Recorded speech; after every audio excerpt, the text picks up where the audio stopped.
Hello, my name is Nicholas Hamner and I am the Business Development Manager here at SourceOne. I wanted to use today's presentation to talk about the common pitfalls that arise when merging projects and how you can avoid them.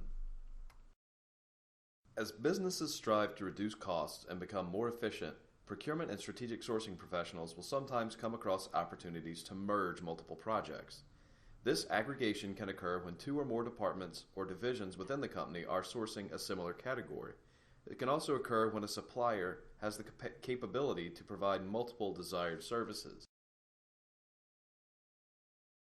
A smart procurement professional can predict when traps will appear and do everything they can to keep them from springing. As a refresher, here are the four most likely issues to occur when projects are being combined: differing stakeholder requirements, different timelines, uncertain roles by stakeholders, and disagreements by the stakeholders on chosen suppliers. Fortunately, each of these are fairly easy to overcome with proper planning. Differing stakeholder requirements. On the surface and at a fundamental level, different projects can appear very similar. The details can differ wildly, however, and can sometimes create issues between sponsors that can halt a potential merger. For example, a company's mobile application group needs a managed service provider, or an MSP, to provide second-line support for its products. The business application support group, on the other hand, needs an MSP to provide related services for a subset of business-critical applications. While both groups have near identical requirements, response to and resolution of customer issues, key components of the proposed engagements, support hours, service levels, and resource requirements can and will vary, sometimes significantly between the project sponsors. This can lead to a conflict and an unwillingness to merge the projects. Sourcing can counter this by working with all parties involved to develop a humble and honest list of what the project fundamentally requires, the needs, and what elements would be nice to have, the wants.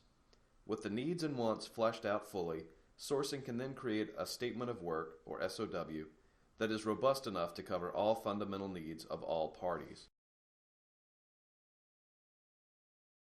Differing timelines.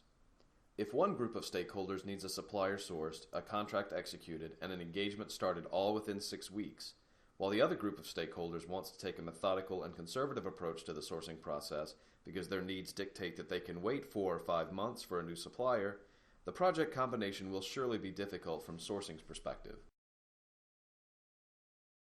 To mitigate conflict, sourcing should develop and present a project plan for the initiative to each of the project sponsors as soon as possible.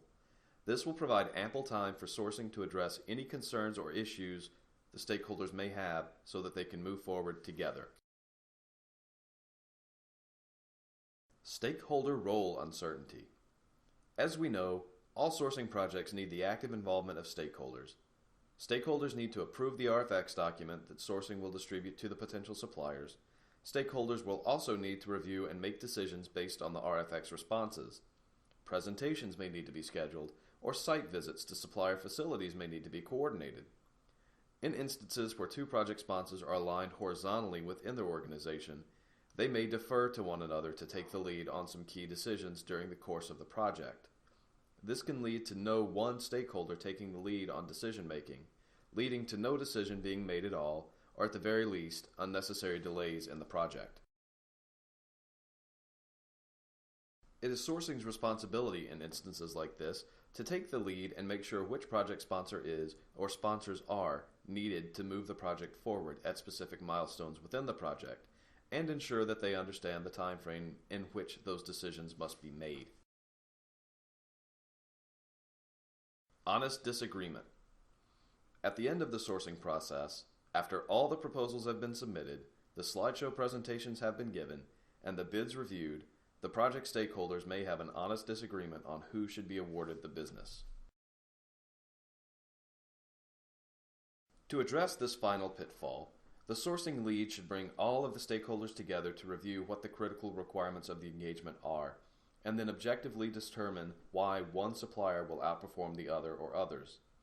If sourcing has built credibility with the stakeholders, they should be comfortable allowing sourcing to break the tie, using the criteria for identifying the best supplier that was set out at the beginning of the project.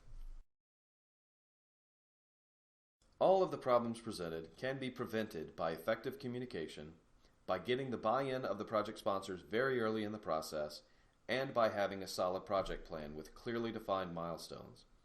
Explaining to the sponsors how merging the projects will allow the company to leverage a single supplier for multiple projects, helping with budgetary concerns, and streamlining the sourcing process should prove persuasive in your aggregation endeavors. And that concludes today's presentation on avoiding pitfalls when merging projects. Once again, my name is Nicholas Hamner from Source One Management Services. Thank you for